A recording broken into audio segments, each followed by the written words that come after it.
today's session has been put together as part of a partnership between 4 of us, really. So I'm Gemma Gullum and I'm from United Learning, but I'm actually based in Portsmouth. So I used to teach at Stamshire, I used to teach at Northern Parade, and then more recently I was teaching at Beacon View, but I'm now a cross-phase educational technologist.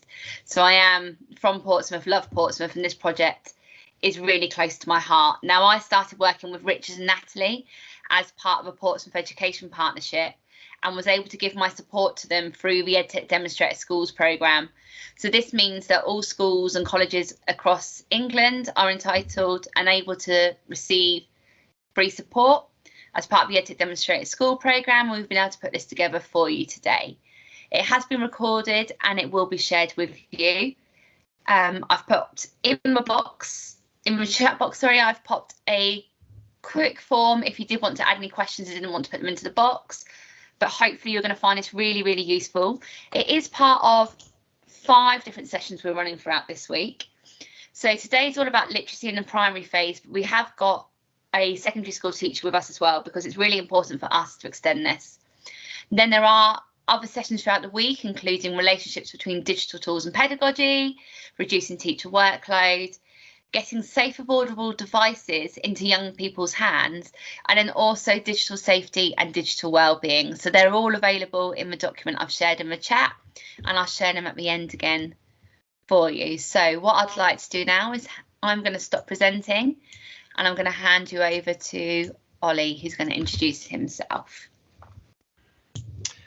Hi everybody, thank you very much Gemma for introducing it all for us as well. So hi to all the attendees and to our guest speakers as well that are here. So we have got Tim Clarke. So Tim, I don't know if you want to introduce yourself first and say hello. Yes, hello, good evening everyone. I'm actually just up the road from Portsmouth, just north Fareham in Whiteley, and we're a primary school. We've become a Microsoft Showcase school, and very much looking forward to the discussion this afternoon. Brilliant, thanks Tim. And we have Bethan as well, who is joining us all the way from Wales, I believe, Bethan Thomas. Yeah, hi. I'm from St Cyres School in South Wales. We are the only Apple Distinguished School in Wales, and we've been an Apple Distinguished School now for a number of years, and in a lot of Apple kind of events, they use our learning as kind of exemplars, so kind of a flagship school for Apple in the UK, and of course we're a one-to-one school using iPad. So I'm Deputy Director of English there, and I'm also Head of Media Studies, so we do a lot of things with devices. Brilliant, thank you very much. I didn't introduce myself, but I'm Ollie Bradley. I'm the head teacher at Bramble Infant School and Nursery.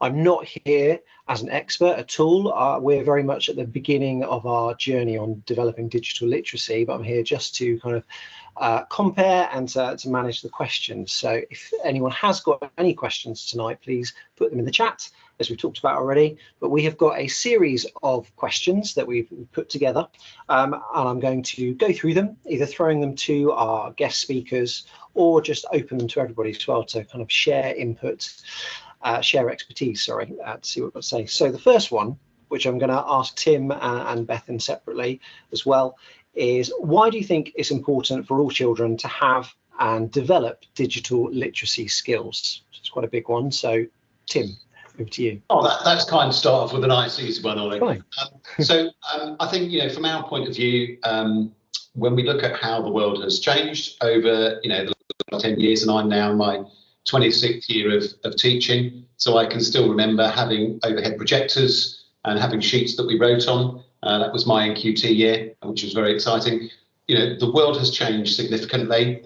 There are so many more opportunities out there in terms of children being able to take control of their own learning, explore particular interests, and it really has opened it up. I mean, the internet has massively changed things in the last 20 years.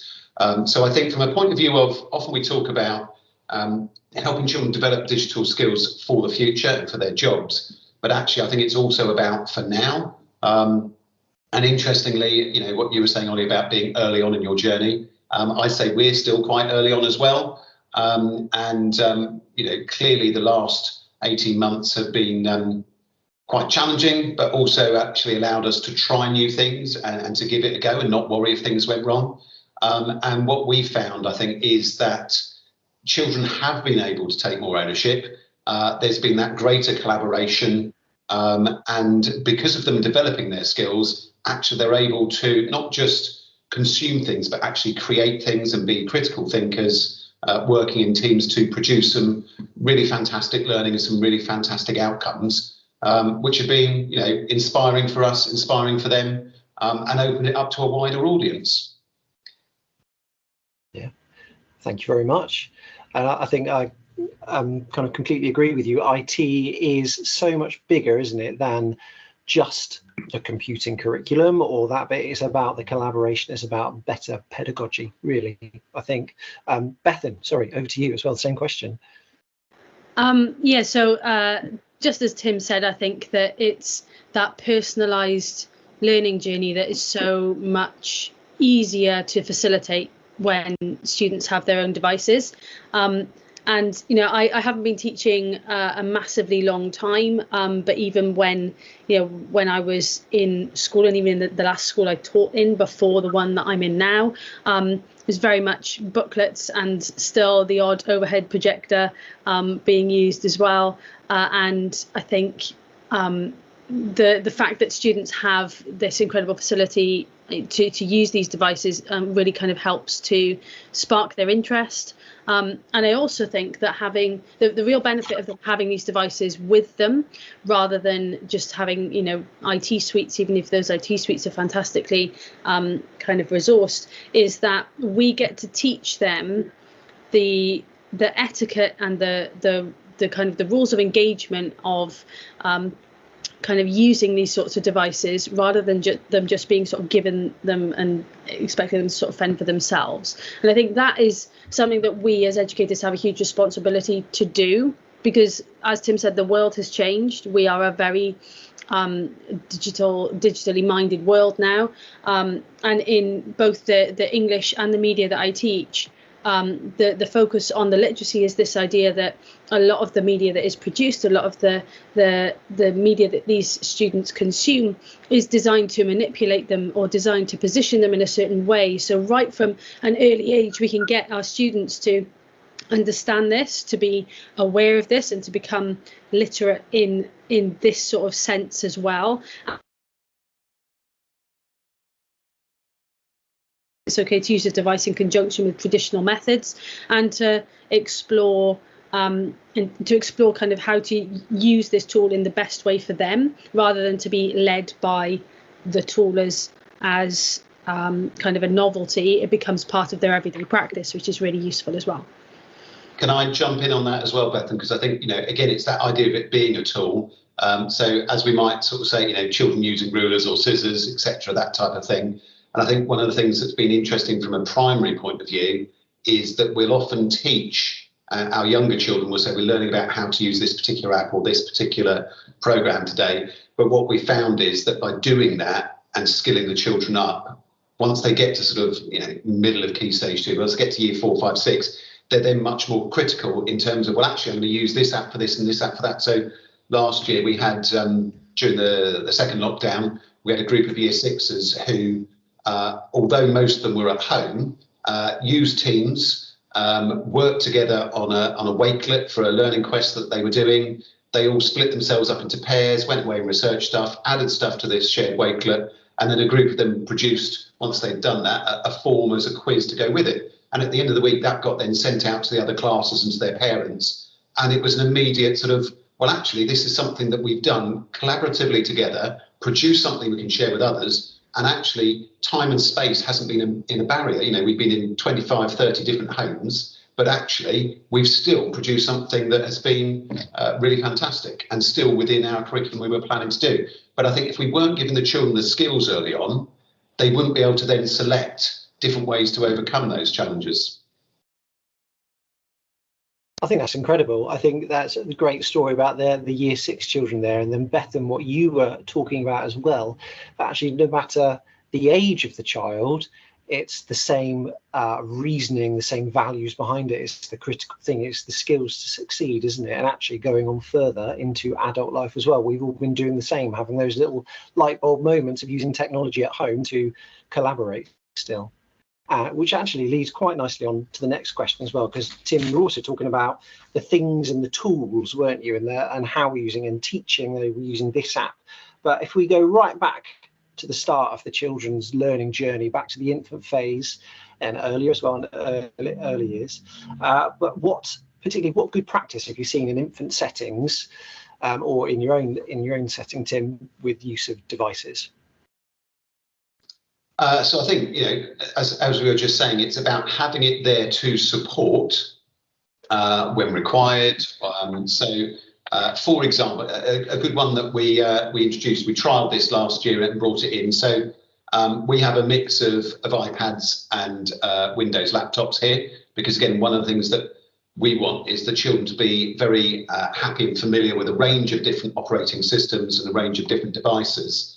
And one of the things that we found worked really well with our year 1s and 2s with the iPads was actually the dictate and the recorder.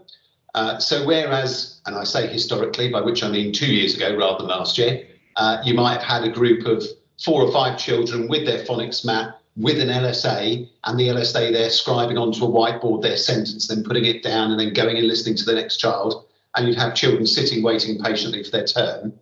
What we found was that actually the children, headphones perhaps, but basically speaking into the iPad. And if you were using the dictate, it would then, they'd rehearse, so they'd practice orally rehearsing the sentence, then they'd speak it in, it would type it out for them, and then they could look at reading it back. And is that the sentence I want? And again, if the learning point was actually we want you to then improve that sentence in your book, they could take it. If it was just to create a sentence, then it was fine on the iPad. But the other one that we also found worked really well was using recorder, so it was just their voice. And again, particularly with the use of the phonics mats, what was great was they'd say a sentence into it, and then they'd listen back to themselves. And because they're able to pause for each word, they're then trying to hear the different sounds, do the segmenting, do the blending. And again, what it did was it created that independence, it created that desire to really listen more carefully. And actually what we found was, it also made the LSA far more effective, because they were able then to target perhaps particular individuals while the rest were really carrying on with their work. So that's an example, I think, of where technology can work really well. The other one I would say with infants, which has worked really well, was we used Flipgrid now. And sometimes that's with home learning.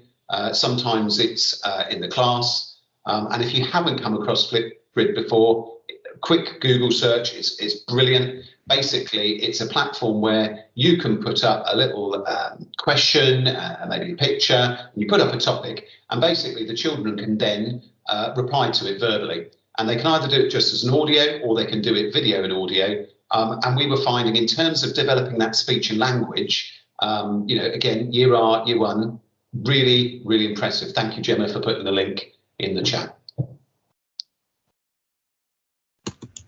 Oh, I'm just looking at it now. Sorry, I've never heard of Flipgrid. It's really exciting. I'll have a look. So, and that's not about the tech, is it? It's not. That's a really good example of it not being about the thing and the technology. And I think that's a key thing, Ollie, is that, for us, and I think for most schools working with it, it's called, ed tech because it's education first. It's the pedagogy first. It's the learning first.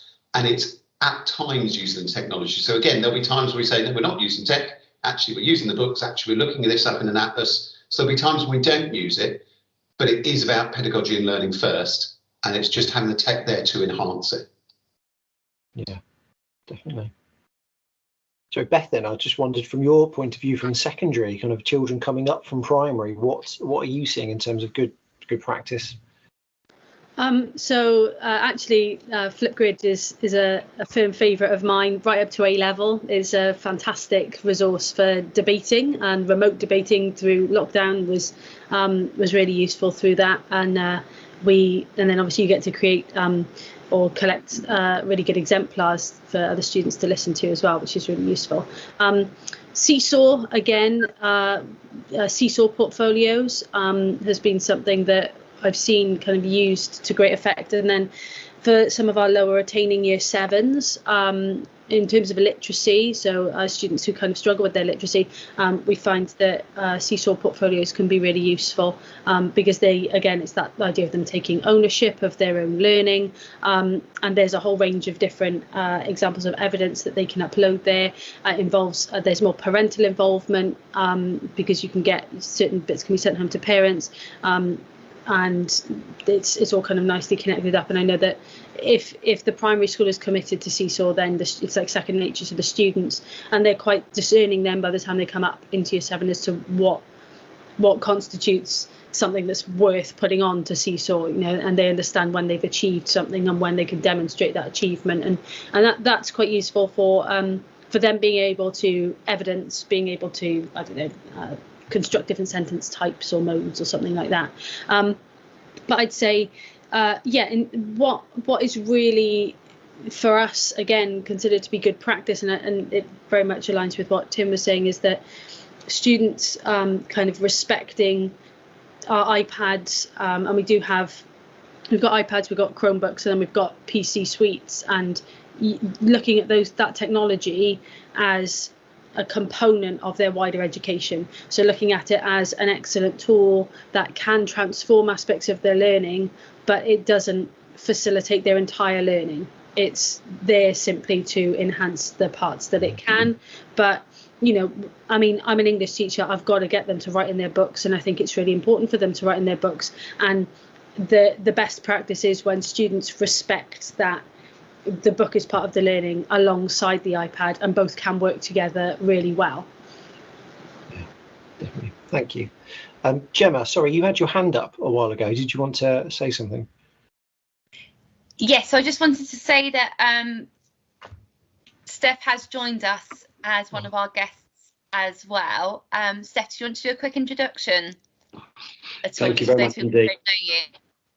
Thank you very much indeed, and my apologies for being slightly late. I was just rushing from another meeting. I'm Stef Nienaltowski. I'm the CEO of the not-for-profit organisation Shaping the Future of Portsmouth.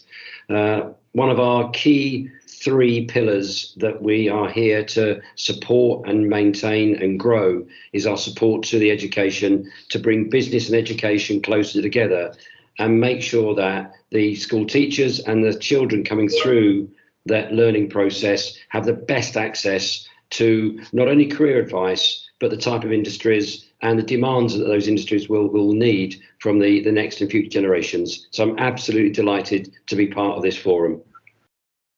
Brilliant. Thank you very much, Stef. Yeah, thank you. We were just talking, Stef, about kind of infant-specific technology and good examples that we've seen in classrooms. And I've just noticed in the chat as well that Neil McLeod has written about an app for handwriting. I wonder, Neil, did you want to talk about that a bit? Yeah, just Caligo, developed by a company in France, and they've been put on the DFE's recommended list for literacy sort of apps for use in English schools. And what's great is it's got that automatic feedback function, so that it will reward and grade accuracy of the children's writing, and it will, if they're getting things repeatedly wrong, it will take them back in the sequence of words and give them repeat practice of similar blends and other handwriting functions. And what's also great is that the teachers can set the vocabulary. So if you've got a word list for spellings that week, or if you've got a thematic word list for your unit of work, that again allows it to be tailored and specific to what's going on in your classroom. So it's a really good answer to those parents that say, yes, but what about traditional skills? Some of those can be taught through technology as well. Brilliant. Thank you very much. Thank you. Jason Crouch has his hand up. Thank you, Ollie. Really a follow-up question for Neil. You mentioned that Caligo app. Is it app-based only, or will it work on Promethean screens? Because we've just gone and invested quite heavily in kitting out the entire primary phase with new touch screens. Do you know what? I don't know the answer to that. I put the link in the chat, so I would have a look there. But if there's no information there, I can connect you with the team at Caligo if you're interested. Thanks very much. Thank you. So this is another kind of a techie question I was going to put out to our experts as well. So in terms of devices and not so much the procurement process, but actual tech that you'd buy, the hardware, any recommendations at all?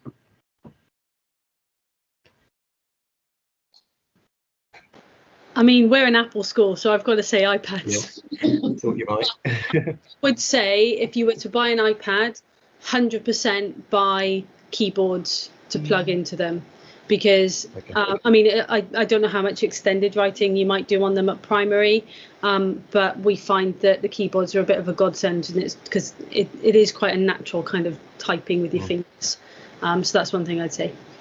Okay. Thank you. And although we're a Microsoft Showcase school, we have to, as a primary, we tend to year R to year 2, year 3, predominantly use iPads, and we certainly went down iPads rather than any other device in terms of the tablet, because we think in terms of the App Store and the quality of the actual product, although it's a bit more expensive, it's very robust and it does what it needs to do, and you know the children are able to take it here, there and everywhere and work outside with it.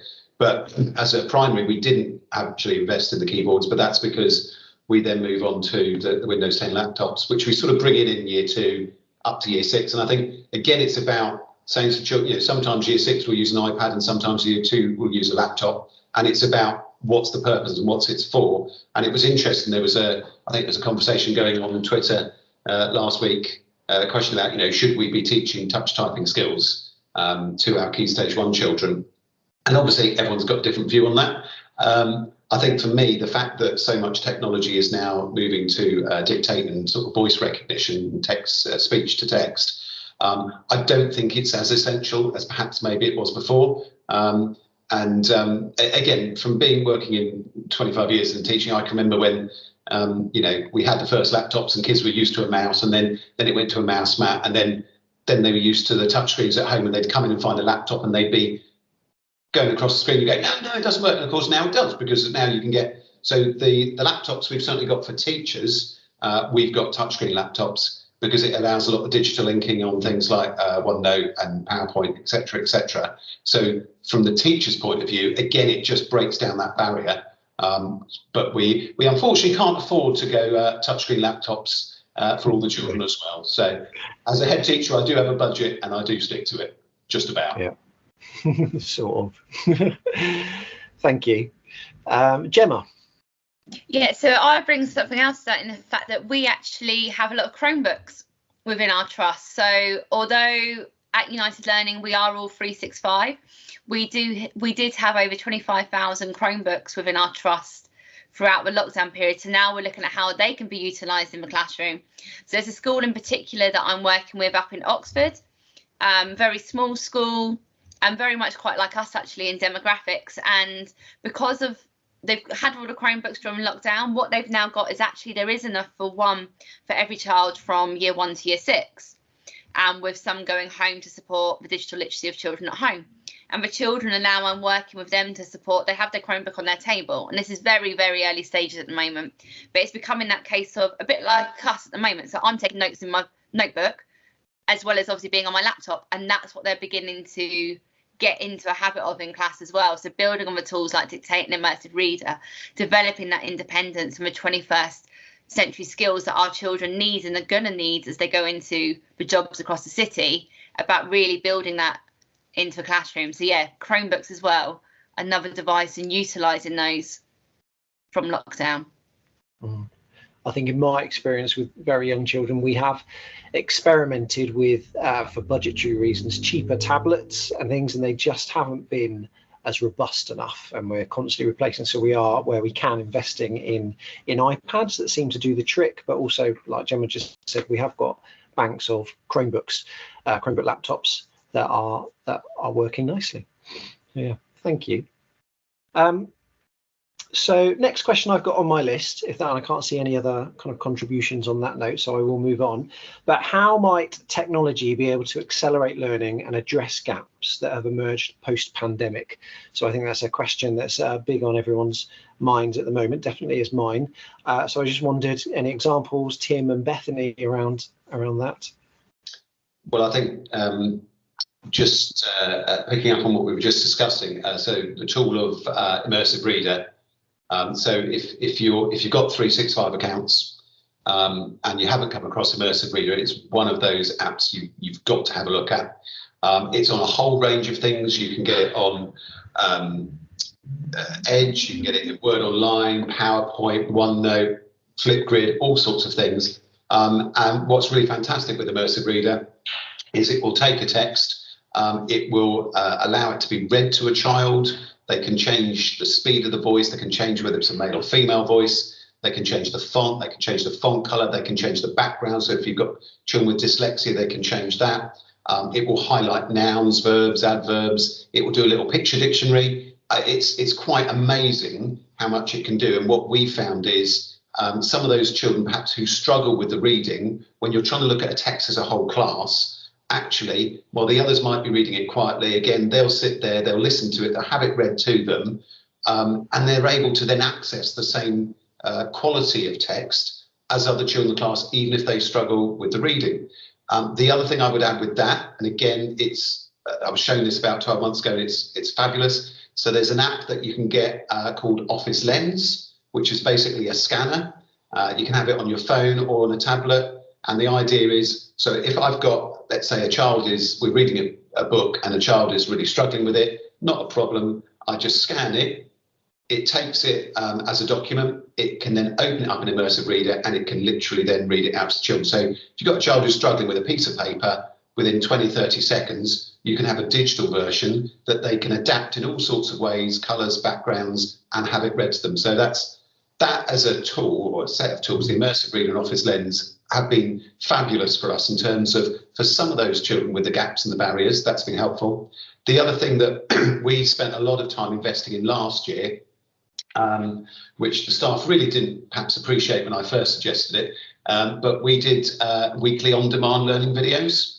So the idea was that because we were looking to try and go back over some of the key English and maths, we said to the staff, well, just from the work you've done that week, just pick a few of those key slides, a few of the key information.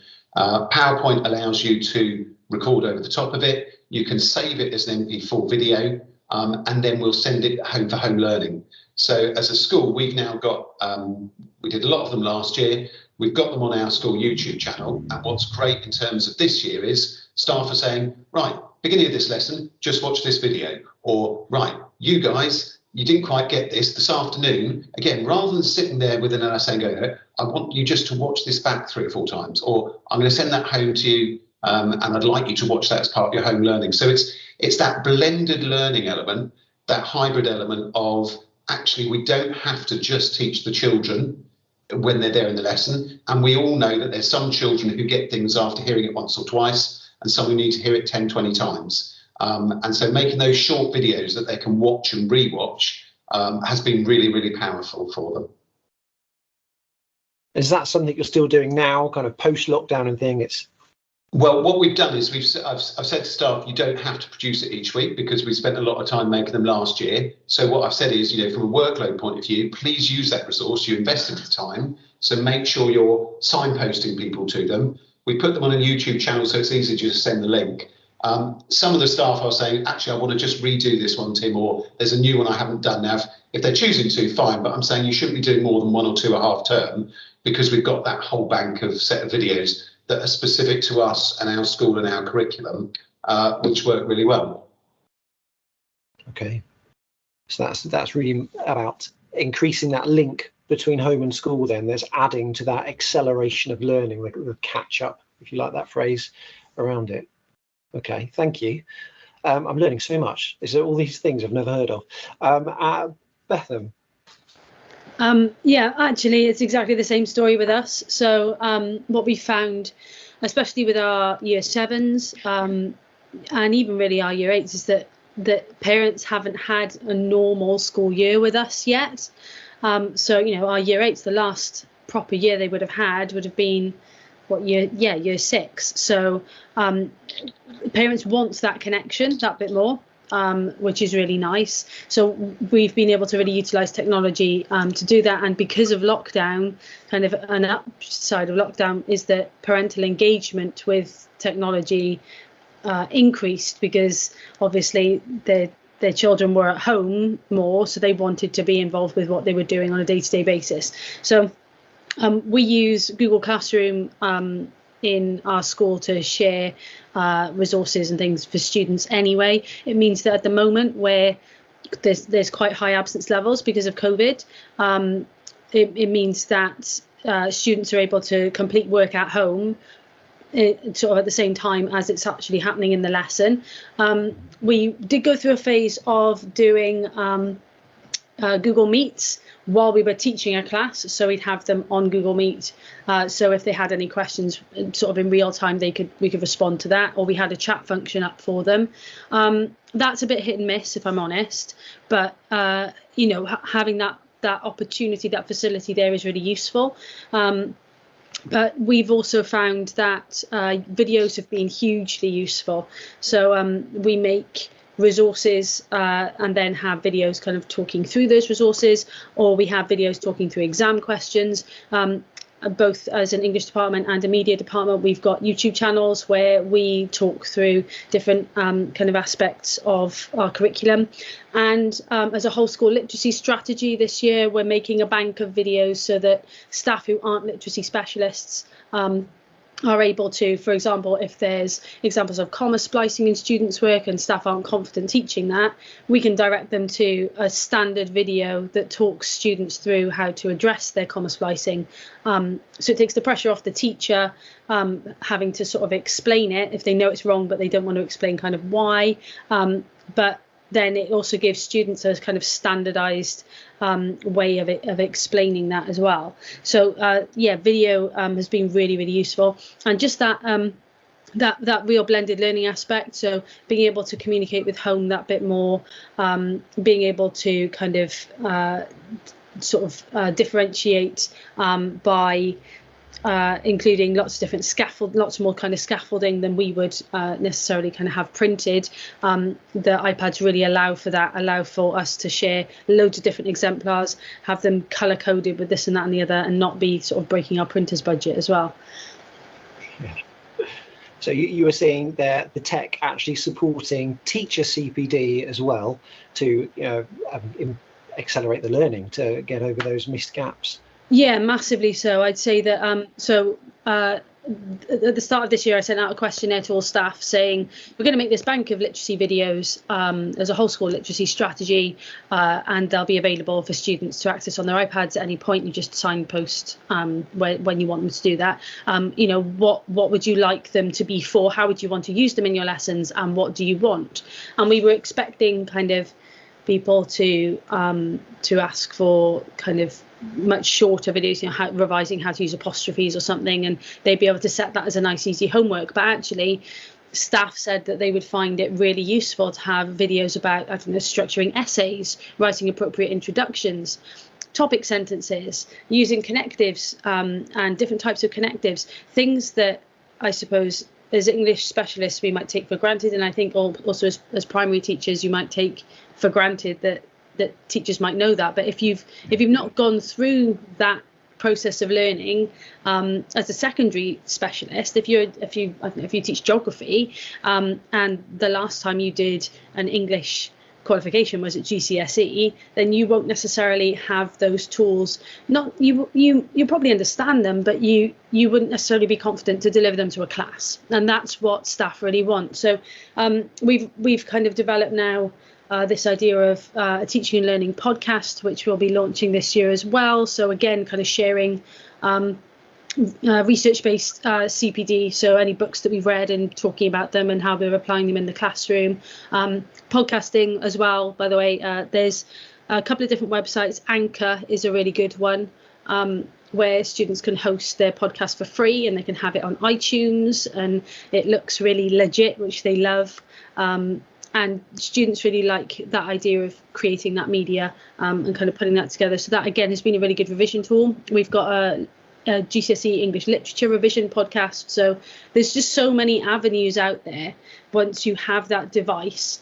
that you can just give students information in different ways, and also allow them, there's kids listening to that podcast on the way to school with their parents, so their parents now know who the characters are in an Inspector Calls and things like that. So it's really nice to have that opportunity for students to share that learning with their parents, and to have that truly blended learning, really.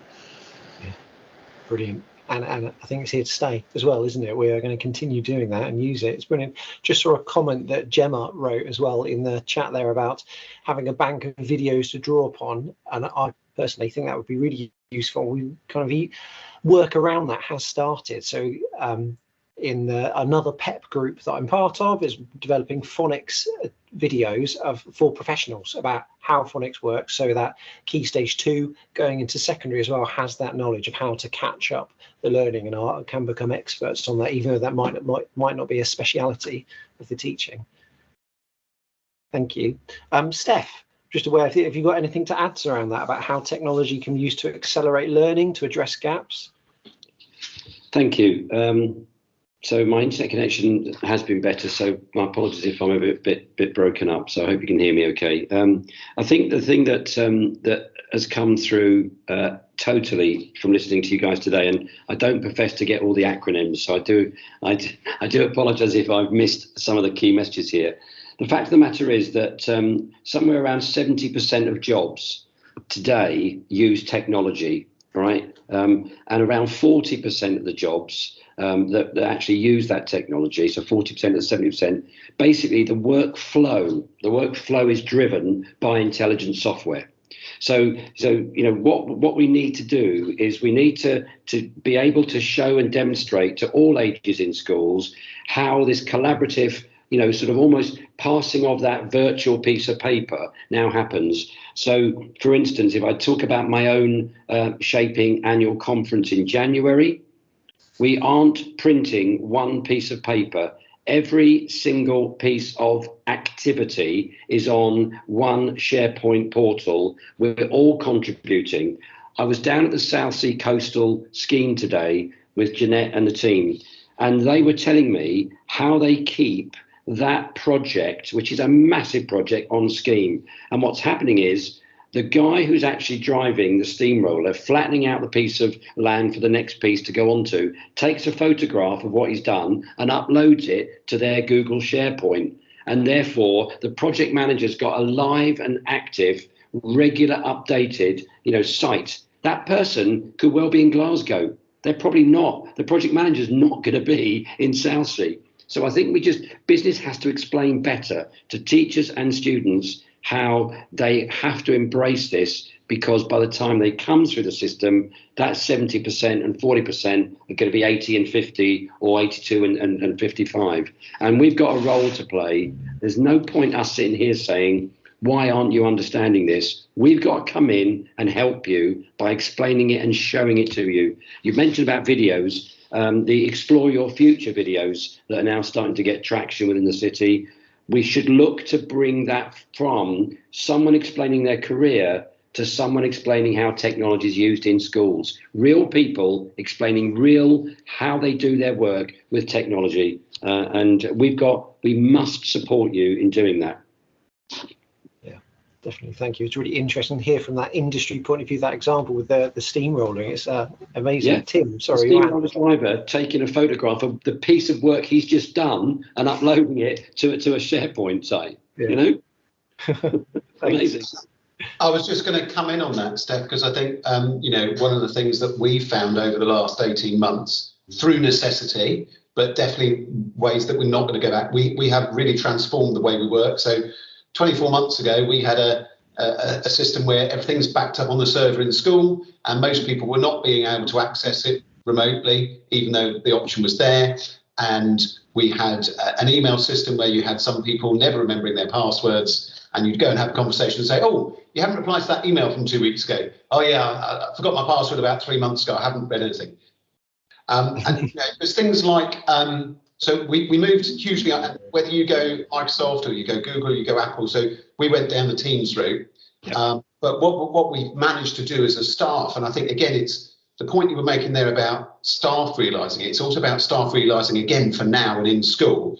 So we were in a position where when I was, for example, having to come up with the 7th or 8th version of our COVID risk assessment, and I needed everybody to be able to see it. Actually, it's there on Teams, you post it, everyone can see the same live document, everyone can input ideas into it, you can have a team call so that you're all there contributing verbally as well as on the document, which just made the whole thing so much more seamless than trying to send something around by an email and wait for everyone to reply.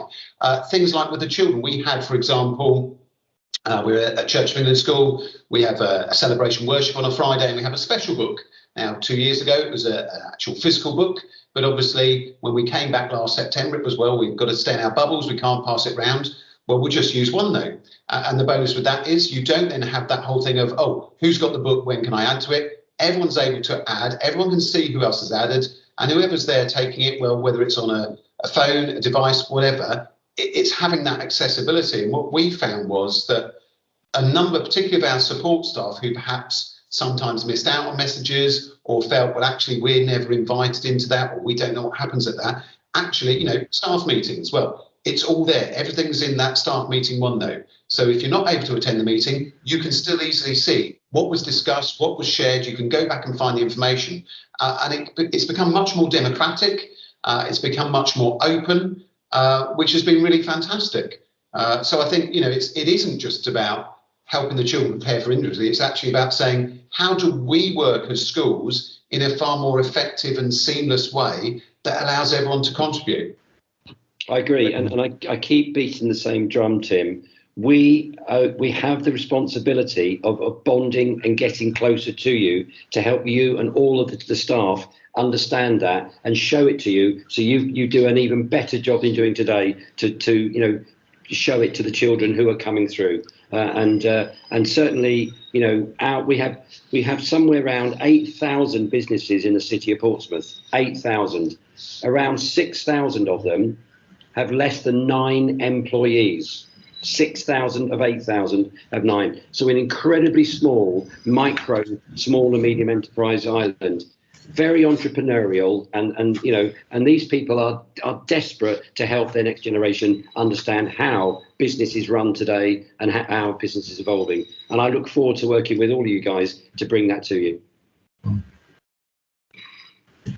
Yeah, it's exciting prospects. Thank you, Stef. There's some brilliant ideas and comments that have been put in the chat recently as well. There's something from Neil around using screen record on iPad to actually demonstrate the process of using apps for education. That sounds really interesting. We need some support on that as well. And then Richard Denham as well. Fundamentals of 21st century lens of designing. Yeah, brilliant. Thank you. I've got a few more questions on my list, but I feel like we've talked about them already. There's the one about different apps to use for early literacy, reading and numeracy at all. Is there anything? So we've spoken a lot about English. I wonder, Tim, Bethan as well, anything around numeracy at all? So I would imagine a lot of people have heard of Timetable Rockstars. So that is a big one for us in terms of the kids being really enthused by it. To be honest, that's the most automatic one I can think of in terms of specific maths ones. I think the other thing I would say, though, is in terms of some of the computational apps, so whether it's using Bebop, Scratch, whether it's using the apps on iPads, again, in terms of trying to sequence things and look for patterns and things like that, which are mathematical thinking, they are ones that we use a lot with the children that help develop that. But yeah, probably Timetable Rockstars is the one that immediately springs to mind that is maths based. Okay, thank you.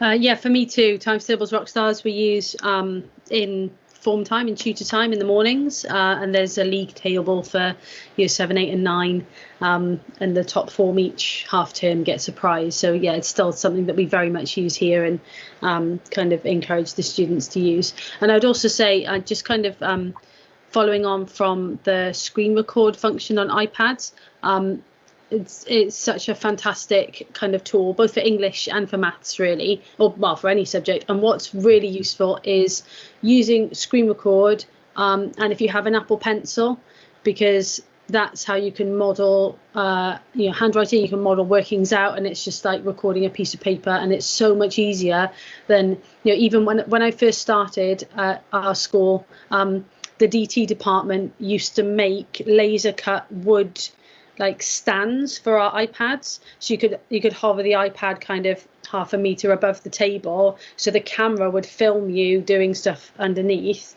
because that was before the Apple Pencil really became a thing, and now and before the screen record function was really kind of made accessible. So now you can model things like you would on a piece of paper but on your iPad, and it just makes it so much easier to share the process rather than kind of just the finished product. Okay. Actually, just picking up on Richard's made a good point in the chat there about Microsoft Forms.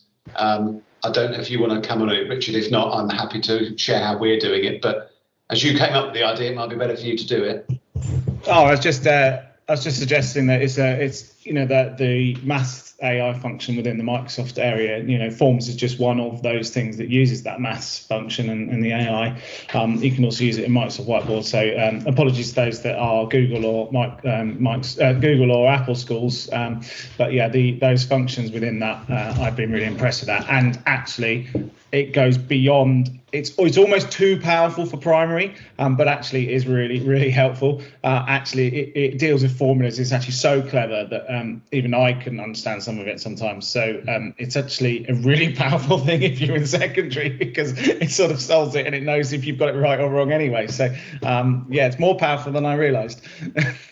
But I think from a primary point of view, we've certainly used Forms, and again, probably not so much since we've come back in, but certainly during that remote learning time. That was again, from a workload point of view, it was a really quick, easy way of staff saying, actually, we've learned about this week, or we've learned this lesson. Here's a form. Click on the link. Have a go at doing it. It will tell you whether you're correct or not. If you got it wrong, actually have another go at doing it before you submit it. And again, the fact that children and staff can then sort of duplicate the form and just tweak the questions around, it's a really useful tool in terms of, as I say, teacher workload. Yeah, you can have one teacher who creates one arithmetic test for 5 classes if you're a 5-form entry. There's your whole year group. Collaborate that, send that to the staff. They then got their own versions. They can see their results, and then they get instant results there. And then, and as I say, you can branch some of the questions. So if they answer yes, to 2 or 3 of them, you can actually branch. So they don't need to answer these other questions because they've already got these right. If they don't get them right, you can branch off to simpler questions.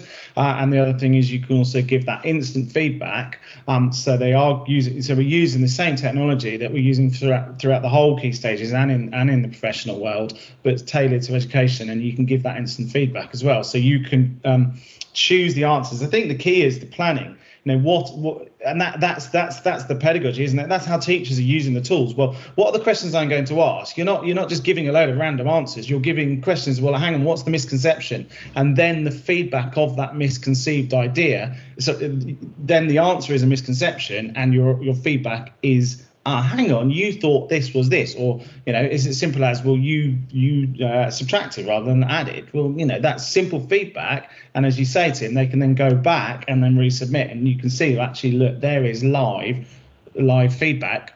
What's to say we can't give that live feedback? If we can put it into a computer, that feedback is once. Why have we got to repeat ourselves 30 times? At what age have you seen that being used with? Are we talking infant phase? Is that? So I've done that in Key Stage 2, but it would work in Key Stage 1. It would work throughout. Yeah, brilliant. Thank you. Gemma, your hands up. Yeah, so as a trust, we've been using those from like Key Stage 1 onwards up into Key Stage 4. Also, the joys of using things like Microsoft Forms is that it has got immersive reader built into it, which comes back to what Tim said. So I am severely dyslexic, and I openly put stuff through immersive reader all the time. And actually, even if they were using Google Forms, they can put that through Edge and have it read back to them as well. So there's lots of tools that just reduce workloads and just are making things so much more accessible for our children that it's really quite great to see. And like Richard said, why are you giving them the same feedback all the time? Duplicate it. Let's reduce that workload. Let's think about putting our concentration into other areas that's needed. Yeah, thank you. So another question that I've got on my list here, which is a little bit controversial, but can tech ever be seen as a hindrance or distraction when developing literacy skills? I wonder what, Bethan, have you got a take on that at all? Perhaps controversially, yes, unless it is managed effectively. It has to be managed effectively. So we tend to see, so in year 7, students will come in, and I'm talking kind of primarily from an English perspective. You know, I know that in other classrooms, because the iPads are used so heavily, it might be a different experience, but we have to kind of go through this process of them getting the iPads, and you'll have some students that have had access to devices in primary and therefore kind of understand their place in their education that little bit more, but quite a few students have never had a device before, and all of a sudden they've been handed a £300 tablet and it's theirs and off they go. And it can be that kind of first few weeks can be quite frustrating when you are reading, you know, unless you do manage it, or kind of see it coming and have strategies to deal with it, because they just don't want to put them down, and they want to do everything, and they want everything to be solved by them. And the thing is, if we think about it, that's exactly how we all felt when we were first given a device.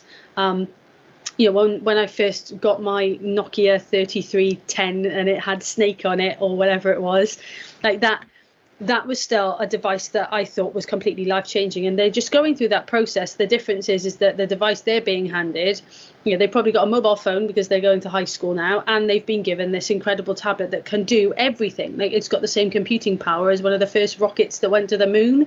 So as long as they are kind of aware that, okay, here's a device, but also as teachers, is one of the first things I said, is our responsibility to teach them how to use it effectively, and how it can be used to not be a hindrance and simply to enhance learning. And sometimes putting down the iPad, reading a book, being engaged by the paper book in front of them, listening to teachers reading out loud, listening to their classmates reading out loud, practicing writing in their books. And then let's say if they want to find out about a concept, like if we're doing Greek myths and they want to find out more about Persephone, or I don't know, Theseus and the Minotaur or something, then they can use their iPad, and we've taught them how to search effectively and what sources to look at and what keywords to put into Google to get the most efficient results. And that's where you can see the iPads being used in an efficient and effective way.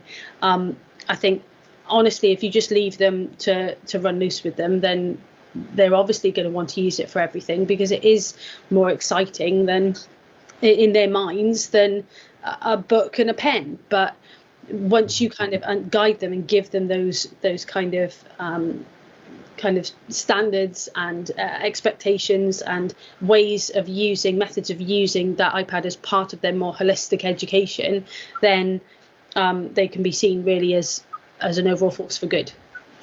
Yeah, and I think just everything you're saying there makes me think that what we're doing in the PEP and having that digital strategy is so important, because you need that consistent approach through all layers of schooling. So when they get to secondary in year 7, they're not just wowed by this technological device, they actually know how to use it. So there's such a difference between students who have experienced devices before and students who haven't, because the novelty, of course, is going to take over, and it does for a couple of weeks, and you know, it does die down, but there is that learning curve that we all kind of have to push through, really. Yeah, thank you. Tim. Yeah, I was going to say, I think an interesting one, again, listen to what you were saying, Bethan, is so my wife's a secondary school teacher, and I've lost count the number of times that we have a conversation about the sort of dependency of some children coming up. And I think, you know, historically, lots of times when you've got children who've had a lot of one-to-one support, And it does become that learned dependency, that learned helplessness of, well, I can't do anything unless I've got my adult sat next to me. And I think similarly, when we're talking about tech, it's what we don't want is the children to have that learned dependency. It's a tool that we choose to use for specific reasons, when and where. And I think sometimes you can have, some children and potentially backed up by families going, well, no, they just don't like writing. But if you give them a tablet, you give them a laptop, they'll produce some stuff. Well, that's fine. But actually, they also need to learn those other skills as well. And actually that fine motor control of holding a pen and pencil and making sure that's an important part of development, as well as the context of writing and the choice of words. And although it's not an English one, I'll give you an example that's happening in our upper key stage 2 at the moment. So they're doing a learning quest on rivers. And I've been really pleased this week and last week because I've seen loads of empty shoeboxes coming in.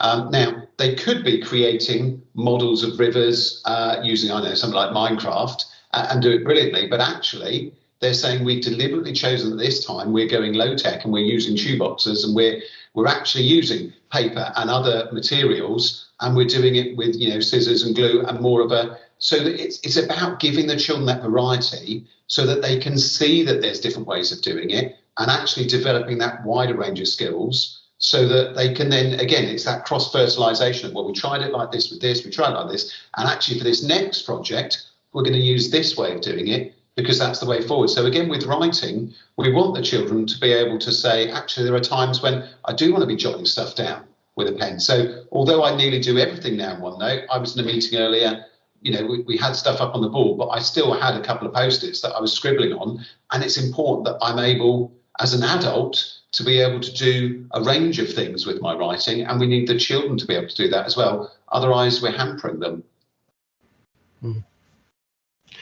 I think it's interesting. It ties in. Sorry, I'm just checking the time as well. But it ties in with the changes made in the EYFS curriculum as well from September, where they've removed that technology strand.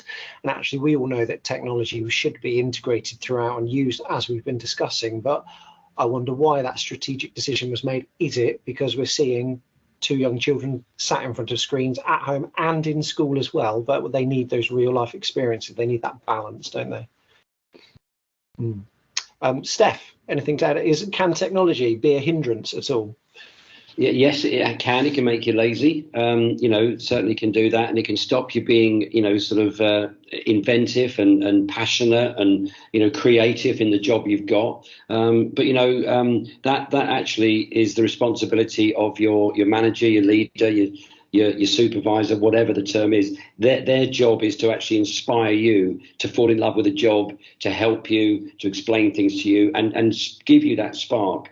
And in a recent survey just before COVID of 300 local businesses, the number one issue preventing our businesses from growing, the number one issue was not engineering skills, was management and leadership. Right. So clearly that is something that we're trying to address as well. But, in listening to this excellent discussion, I keep talking about we've got to do better by getting closer to you guys and explaining what we need. I think we also have a responsibility that the schools need to come and talk to businesses about what they're being asked to teach and how to teach their pupils, the students, whatever we call them. Because I'm just listening to that last 10-minute conversation and I'm thinking, I wonder how many of our businesses know what the curriculum is demanding you to actually execute. And I think that's why it's a two-way street here. The more you know about how we want our next employees to look like and be equipped to do, the more we can understand how you're going to try and equip them, we can only produce a better abled, next generation of employee out of your excellent system. Okay, thank you. Pleasure. Yeah, it's a bit of two-way conversation, isn't it? What what industry needs from us, but what we're doing as well. So yeah, it's key. Yeah. Okay, just looking at. I think we've sort of discussed this, but this was a specific question for Bethan actually that was on the list. So how can a focus on developing digital literary skills in the infant and primary phase then benefit pupils as they reach secondary and beyond? I think we've kind of gone there, explored that, haven't we? But is there anything else that you want to add to that, Bethan, at all? I think, well, yeah, I think it's the understanding of where it fits in the wider educational context, but I also think it's some of the more practical elements, like Tim mentioned earlier, about being discerning with apps are more appropriate for different tasks, because a lot of the apps that we use are exactly the same as ones that students use at primary, and also understanding the workflow process and the fact that you can move from one app to another and develop content kind of through different apps, and that is something that, you know, right up to, I mean, my A-level students at the moment are making television shows and magazines to promote them, and that's all being done on an iPad, and they're using iMovie and they're using Canva, and they're moving images around different apps, and they know that, like, they can use Snapseed to edit, and then they can use Canva for graphic design, and kind of building that catalogue and that repertoire of applications is something that is really useful to kind of start at an earlier age, because then it does just become a natural process of using them, and then the process of being able to use more than one app for one particular project, that is something that is a really useful skill as well. Okay, yeah, thank you. I completely agree. It's just really got me quite excited, actually. It's, despite it being 6:30 in the evening, I want to go back to school and work on it now. Anything else from anyone else that they want to add at all? Anyone, any of the attendees? Or I know we've just lost Catherine, but we've got Jason, Joe and Matt and Kev Burns at all. So I don't know if any of you have got any questions or want to add anything to this.